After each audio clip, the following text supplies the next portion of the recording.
فاسألوا أهل الذكر إن كنتم لا تعلمون.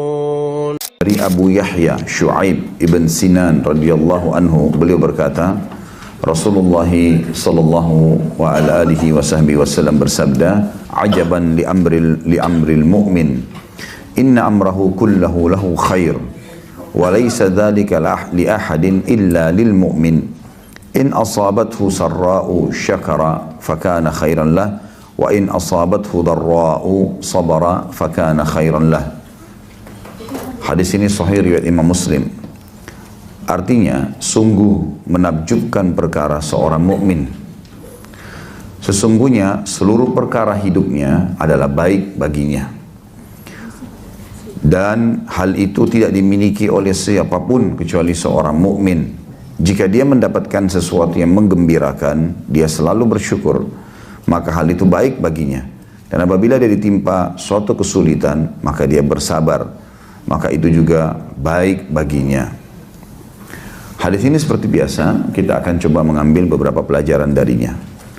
Dari potongan hadis yang pertama, sungguh menakjubkan perkara seorang mukmin. Makna menakjubkan adalah kita katakan kita takjub pada sesuatu atau pada seseorang kalau apa yang dia lakukan itu kelihatannya nyaman, ya, maksimal, ya, dia menikmatinya, banyak artinya. Karena kalau kita takjub melihat bangunan misalnya, berarti kita kagum, kenapa kok bisa arsitek ini membuat seperti ini ya misalnya.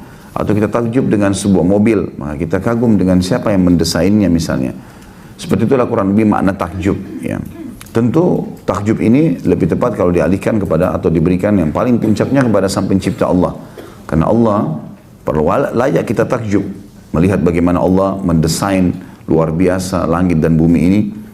Di sekitar kita ada taman, lihat bagaimana Allah membuat daun-daun itu, pohon-pohon itu, tanahnya, segala macam, buah-buahannya. Kita sendiri dalam diri kita luar biasa bagaimana sangat menakjubkan ciptaan Sang Pencipta Allah. Namun kita bahas lingkup hadis ini saja. Sungguh menakjubkan perkara orang mukmin, artinya hidupnya orang mukmin itu selalu membuat orang lain kagum. Selalu membuat orang lain kagum. Apa masalahnya? Kok bisa orang-orang bisa kagum dengan orang mukmin? Dan tentu bagi kita yang belum sampai pada level itu harus supaya menjangkau. Makanya di kita ini seperti tanda kutip ditarik untuk mau memiliki apa yang menakjubkan itu. Ya. Seperti kalau kita lihat rumah bagus, kita tertarik untuk memilikinya, atau mobil atau apalah ya, fasilitas dunia ini. Maka seperti itulah kurang lebih. Maka di sini ada daya tarik di awal potongan hadis. Sungguh menakjubkan perkara orang mukmin, artinya yang mukminnya sudah pasti mendapatkan, yang belum sampai pada tingkat itu dia harus berusaha menjangkaunya supaya dia juga bisa masuk dalam fasilitas takjub itu. Dia ditakjubi oleh orang lain. Dikatakan apa yang membuat orang takjub? Sesungguhnya seluruh perkaranya baik baginya. Maksudnya perkara hidupnya di dunia. Seluruh perkara hidupnya baik. Kata para ulama hadis, dari tidur sampai tidur lagi. Semua yang dia lalui, makanannya, minumannya, pakaiannya, transaksinya, interaksinya, semuanya baik. Artinya seluruh perkara hidupnya baik. Baik maksudnya adalah bisa dilaluin, ya, mudah untuk dijangkau, mudah untuk didapatkan, ya, mudah untuk ditambah. Itu semua makna baik. Baiknya itu karena dalam hal itu tidak dimiliki siapapun kecuali orang mukmin. Artinya mustahil ada pada selain mukmin. Ini pasti hanya orang beriman. Maka kalau Bapak Ibu mau, harus jadi orang mukmin dulu. Dan orang mukmin syaratnya sederhana. Mengerjakan kelima rukun Islam, mengimani keenam rukun iman. Salat iya, puasa iya, zakat iya, haji iya. Diikuti dengan sunnah-sunnahnya. Sunnahnya salat wajib dan salat sunnah. Sunnahnya zakat ya sedekah, sunnahnya haji ya umrah, ya. Sunnahnya puasa Ramadan ya puasa sunnah, gitu kan. Diikuti semua kelima rukun Islam itu dengan keenam rukun iman. Yakin Allah itu ada, yakin dengan janji-janji Allah, ya. yakin dengan ancamannya, yakin dengan malaikat-malaikat yang ditugaskan oleh Allah untuk mengawasi manusia, untuk mengurus alam semesta ini, yakin kitab-kitab pernah Allah turunkan dari langit untuk menjadi panduan bagi manusia, dan setiap rasul memiliki kitab masing-masing, ya. Yakin kalau ya, rasul-rasul diutus oleh Allah, apa yang kita kerjakan, termasuk hadir di majelis ilmu seperti ini, atau mungkin ada seseorang di antara kita tadi sempat sholat duha, atau mengerjakan ibadah-ibadah yang lain, semuanya itu karena pencipta, perintah sama pencipta, ini kan, pencipta dibawa oleh Rasul alaihissalatu wassalam. Kemudian kita yakin ada hari kiamat, semua yang kita kerjakan ini ada hasilnya, bukan kosong begitu saja. Ya, seperti orang sekolah, dia akan dapat ijazah, dia akan dapat penghargaan, nanti akan kita begitu. Jadi sholat, puasa yang kita kerjakan ini bukan kosong begitu saja, tapi akan kita dapatkan hasilnya. Dan itu harus diyakini. Kalau Bapak Ibu masih sholat, ada nggak sih balasannya? Nanti saya masuk surga nggak sih? Ini masih muslim, belum mukmin. Tingkat mukmin itu berbeda. Mukmin itu dia sudah menggabungkan antara rukun Islam dan rukun iman. Sholat yakin Allah ada, yakin malaikat mencatat, yakin ini disebutkan dalam kitab Al-Quran, yakin ini ada dibawa oleh Rasulullah SAW. Kemudian yakin ini akan diterima hasilnya pada hari kiamat, baik atau buruk. Ya. Baik ke surga, buruk ke neraka. Yakin ada timbangan amal. Gitu kan. Kemudian yakin tentang takdir baik dan takdir buruk. Artinya musim panas, musim dingin, semuanya itu adalah kuasa Allah. Takdir, dan itu ada bahasan tentu masalah takdirnya Allah subhanahu wa ta'ala. Di sini dikatakan, dan itu tidak dimiliki kecuali oleh orang-orang mukmin saja atau seorang mukmin. Apa sih rahasianya? Ada dua. Jika dia mendapatkan sesuatu yang menggembirakan, maka dia bersyukur. Alhamdulillah, Alhamdulillah. Ya, seperti kita kalau bangun tidur, ya, badan kita semua alhamdulillah masih sehat, ya, masih segar. Sampai kata Nabi SAW, siapa yang bangun di pagi hari, dia masih punya rumah yang dia bisa bernaung padanya, dia badannya sehat, dia masih punya makanan hari itu, maka dia orang yang paling kaya di dunia. Makna orang paling kaya maksudnya adalah orang yang paling bahagia, karena walaupun harta melimpah, tapi kalau harus pagi-pagi sudah ke rumah sakit, ya, atau mungkin ada anggota tubuhnya yang tidak sempurna, ya, atau mungkin rumahnya besar tapi disita, ya, banyak hal yang. Tapi kalau kita punya tempat, walaupun kecil, tempat dia bernaung, ya, badannya sehat, dia punya makanan hari itu, dia orang yang paling kaya. Jadi orang mukmin selalu bersyukur, dan ini password rahasia yang luar biasa nih. Cuma alhamdulillah ditambah, alhamdulillah ditambah. Sayangnya kita tidak mau pakai ini. Terbukti selepas sholat 5 waktu saja 33 kali, ini masih sulit dikerjain. Banyak orang habis sholat buru-buru berdiri, hanya karena mau minum, hanya karena mau makan, hanya karena mau angkat telepon temannya. Padahal sabda Nabi SAW jelas, siapapun habis sholat tidak berbicara dengan orang di sebelahnya, tidak berdiri dari musallahnya, tidak membatalkan wudhunya, mengeluarkan angin. Dia selesaikan dulu zikirnya, maka malaikat di atas kepalanya mengatakan, Allah maghfirhu, Allah marhamhu. Ya Allah ampuni dia, ya Allah rahmati dia. Terus sampai dia melanggar 3 tadi. Ngobrol sama orang di sebelah, berdiri dari musolah, atau batalin wudhu. Berapa banyak orang yang sibuk dengan itu. Padahal doa malaikat selalu, ya Allah maafi, ya Allah maafkan, ya Allah rahmati, ya Allah maafkan, ya Allah rahmati. Rahmatnya kasih karunia, kasih dia sesuatu yang melampaui kebutuhannya. Banyak orang begitu, selesai salam udah ngobrol sama temannya, udah berdiri ke meja makan, udah segala macam. Kenapa nggak selesaikan zikir dulu? Zikir 5 menit saja. Kata Nabi SAW, siapa yang habis sholat membaca ayat kursi, tidak ada yang menghalangi antara dia dan surga kecuali kematian. Dijamin masuk surga. Asal sholat 5 waktu, baca ayat kursi setelahnya. Sederhana sekali. Ya. Gampang itu untuk mendapatkan, asal mau saja. Lalu kata Nabi SAW juga, habis sholat boleh dalam riwayat para sahabat mengatakan Nabi SAW selalu membaca Al-Ikhlas, Al-Falaq, An-Nas. Kalau sholat subuh dan sholat maghrib 3 kali. Kalau sholat rubaiyah, sholat 4 rakaat, duhur, asar, dan isya, bacanya sekali-sekali. Tapi subuh dan maghrib bacanya 3 kali. Gitu kan. Kemudian kata Nabi SAW juga, siapa yang habis sholat membaca Subhanallah 33, Alhamdulillah 33, Allahu Akbar 33. Riwayat lain 34 Allahu Akbarnya. Ada 2 riwayat, 33 dan 34. Lalu dia genapkan 100-nya. Kalau kita hitung 33, berarti 99. Dia genapkan 100-nya dengan La ilaha illallah wahdahu la syarikalah, lahul mulku wa lahul hamdu wa huwa ala kulli syai'in qadir. maka akan diampuni dosanya walaupun sebanyak buih di lautan. Baik. Seseorang di antara kita sudah lakukan belum masalahnya? Seringkali kita buru-buru buka HP begitu salam, sibuk padahal 5 menit saja. Di antaranya di sini yang saksi bahasan kita adalah kalimat Alhamdulillah 33. Kalaupun ada orang mengamalkannya tidak tulus, tidak ikhlas, bukan mengejar pahala. Alhamdulillah, alhamdulillah, alhamdulillah, alhamdulillah, alhamdulillah. Apa yang dibaca itu? Subhanallah, subhanallah, Allah, subhanallah, subhanallah, alhamdulillah, alhamdulillah. Nikmati. Allahu Akbar. Allah. Apapun yang kalau dinikmatin itu jadi enak. Kita nggak punya makanan kecuali tempe. Kalau kita nikmati, gigit pelan-pelan, dikunyah pelan, enak itu. Seenak apapun makanan, kalau kita langsung main makan, kunyah, telan, nggak ada hilang. Nggak ada kenikmatan. Karena disuruh nikmati itu. Gitu kan? Kita kalau lagi makan, ya makan, fokus makan. Lagi tidur, ya tidur. Lagi belajar, ya belajar. Jangan bercabang pikirannya. Orang yang seperti ini, dia sudah di otaknya seperti sudah punya file masing-masing. Rapi. Nikmati setiap kegiatan yang sedang dilakukan. Selama itu halal dalam agama, maka nikmati. Tidak usah pecah konsentrasi ke yang lainnya. Lagi tidur, ya tidur. Orang tidurnya susah. Kalau dia tidur, bawa beban pikiran semua dalam tidurnya. Akhirnya mimpinya jadi nggak enak. Udah sekarang saya mau tidur. Udah selesai, saya nggak mau kerja yang lain. Gitu kan? Dan yang paling banyak membuat beban pikiran adalah HP seseorang sekarang. Ini luar biasa. Tidur, bangun, tidur, kamar, mandi, dibawa terus. Taruh, belajar matiin HP coba, belajar. Belajar matiin HP. Ini biar dicas juga harus nyala. Kenapa?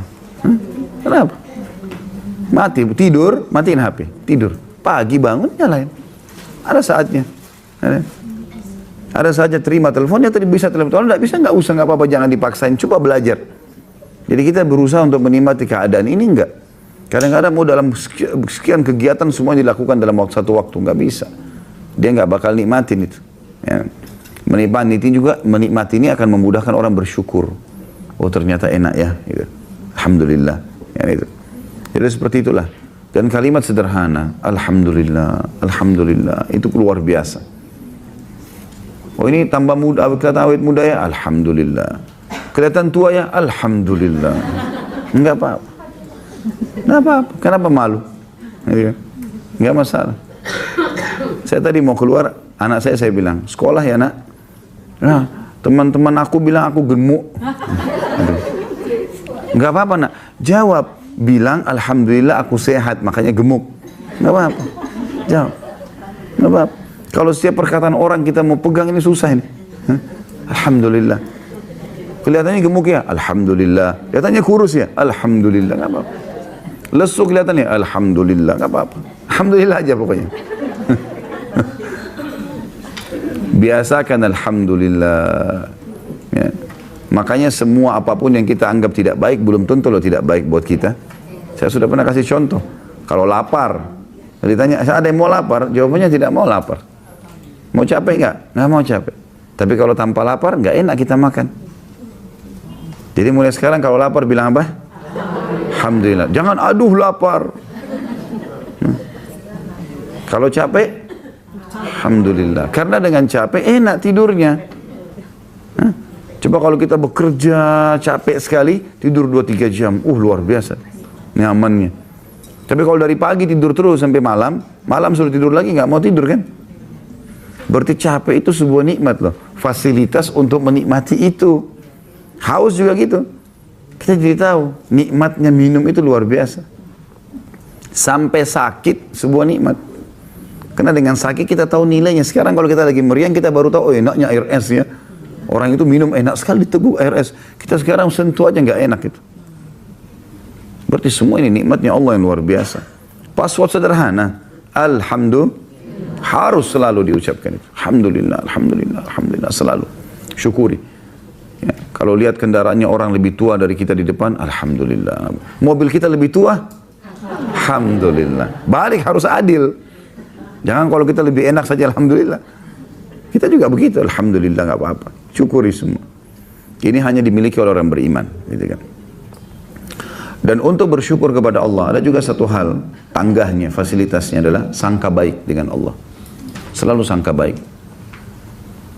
Sedangkan kita berbuat kesalahan saja, itu masih dimaafkan oleh Allah. Walaupun kita buat salah sebesar apapun, Allah bisa maafkan. Sangka baik selalu sama Allah. Kita keluar, kayaknya nggak bisa nih, kayaknya nggak bisa. Saya sudah pernah bilang dan saya sudah ajarin. Dari benak kita Bapak Ibu sekalian harus terhapus kalimat negatif. Nggak ada kalimat negatif. Saya nggak bisa, saya nggak mungkin, saya tidak ada teman, saya nggak bisa ini, saya nggak bisa. Jadi doa semua ini. Saya nggak mungkin hamil, saya nggak mungkin bekerja, saya nggak mungkin menikah, saya nggak mungkin sembuh. Ini semua kalimat tidak ada dalam kamus orang mukmin ini. Nggak boleh ada ini. Saya bisa, saya akan, selalu positif. Ya Allah mudahkan, ya Allah mudahkan. Selalu berdoa kepada Allah. Nah, insya Allah kalau cara seperti ini, apapun godaan syaitan tertepis. Kayaknya nanti kamu akan diganggu orang. Enggak, Allah akan jaga saya. Alhamdulillah selalu ada. Kamu nggak akan sembuh, Allah akan sembuhin. Insya Allah sembuh. Gak ada mustahil kok. Orang minum air hangat aja bisa sembuh kalau Allah mau, biar seberat apapun penyakitnya. Yakin gak masalahnya itu? Harus diikuti dengan tadi kita katakan orang mukmin. Harus yakin dengan rukun iman. Jadi ini kalimat sederhana. Tinggal yakin, ini selesai. Akan berjalan. Gitu kan? Dan setiap kali kita selesai aktivitas, selalu doa yang diajarkan Nabi SAW pasti diikuti dengan Alhamdulillah. Habis makan, bangun tidur, ya, selalu ikuti Alhamdulillah, Alhamdulillah, Alhamdulillah. Masuk ke rumah, Alhamdulillah. Selalu kalimat syukur kepada Allah Subhanahu Wa Ta'ala. Ini sederhana sekali, luar biasa. Sekarang gini, kalau ada misal di sekolah, guru bilang kepada murid-muridnya, siapapun yang setiap bertemu saya, bilang terima kasih Pak Guru, terima kasih Bu Guru. Kata gurunya, saya akan tambah nilainya kalau ujian. Kira-kira gimana nggak ada murid-muridnya? Hah? Kalau ada pimpinan perusahaan bilang begini, sama semua pegawainya, setiap ketemu saya bilang terima kasih, saya tambah gajinya akhir bulan. Loh, Allah sudah bilang begitu loh. Syukuri, saya tambah. Selesai. Bonus kebutuhanmu ini bukan gaji loh ya. Nafas, penglihatan, pendengaran, semua ini, darah bisa ngalir di urat-urat, tulang-tulang kita bisa kuat, semuanya ini hanya dengan Alhamdulillah saja. Itu syukur. Sederhana sekali, tapi yang amalin ini masalahnya, mau diamalin atau tidak. Baik, selanjutnya dikatakan, maka hal itu akan baik baginya. Kenapa baik baginya? Karena dengan bersyukur bertambah nikmat. Berita gembira yang dia dapat pun semuanya akan bertambah. Apapun yang didapatkan dari makanan, fasilitas makanan, minuman, pakaian, tempat tinggal, transportasi, teman-teman, segala macam keturunan, pasangan hidup, apa saja, Alhamdulillah, Alhamdulillah, Alhamdulillah, semuanya itu. Yang kedua adalah, dan apabila dia ditimpa suatu kesulitan, kata para ulama, makna daripada satu kesulitan adalah, maksudnya satu kesulitan kecil. Kalau yang kecil saja disuruh begini, apalagi kalau yang besar. Ya, biasanya dalam retorika bahasa Arab seperti itu. Penyebutan hal yang lebih kecil, tujuannya berarti yang lebih besar sudah masuk di dalamnya secara otomatis. Ya.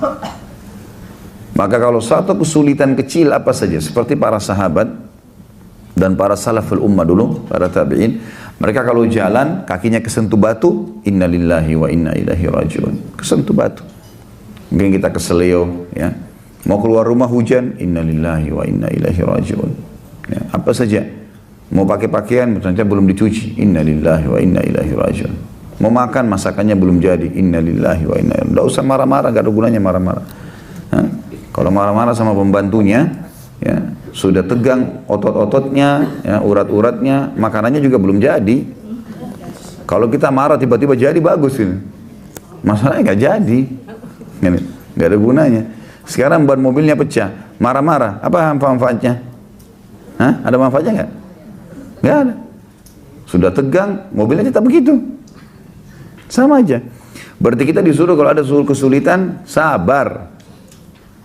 Ini yang kita bahasakan di sini. Dan apabila ditimpa suatu kesulitan, dia bersikap sabar. Apa definisi sabar? Buka catatan lagi. Kebiasaan buruk. Ilmu yang di hati, bukan di tulisan. Bab kita yang awal ini, bab sabar itu menerima takdir Allah dan ikhtiar mencari jalan keluar. Bukan sabar duduk manis ini. Jadi kalau kita sakit, bangun tidur sakit, ya sabar. Bagaimana sabarnya? Terima, oh Allah lagi coba saya. Udah, terima dulu. Lalu ikhtiar, minum obat, minum teh hangat, ya, ke dokter, itu ikhtiar, itu sabar namanya. Ya. Dan tidak masuk dalam sabar orang kalau vakum, sakit nggak mau berobat, udah nah apa-apa deh gini aja nanti Allah sembuhin. Nah, itu nggak sabar namanya. Nanti akhirnya dia sangka buruk sama Allah. Allah sudah kasih ilmu kedokteran, Allah sudah kasih fasilitas, Allah kasih akal untuk berpikir, lisan untuk bertanya, yang telinga untuk mendengar informasi. Nggak boleh kita begini. Gunakan fasilitas semuanya. Jadi harus kita tahu gitu. Bagaimana kita harus berikhtiar dan di sini bersabar. Maka itu pun baik baginya. Kalaupun dia bersabar, maka itu positif sekali untuknya.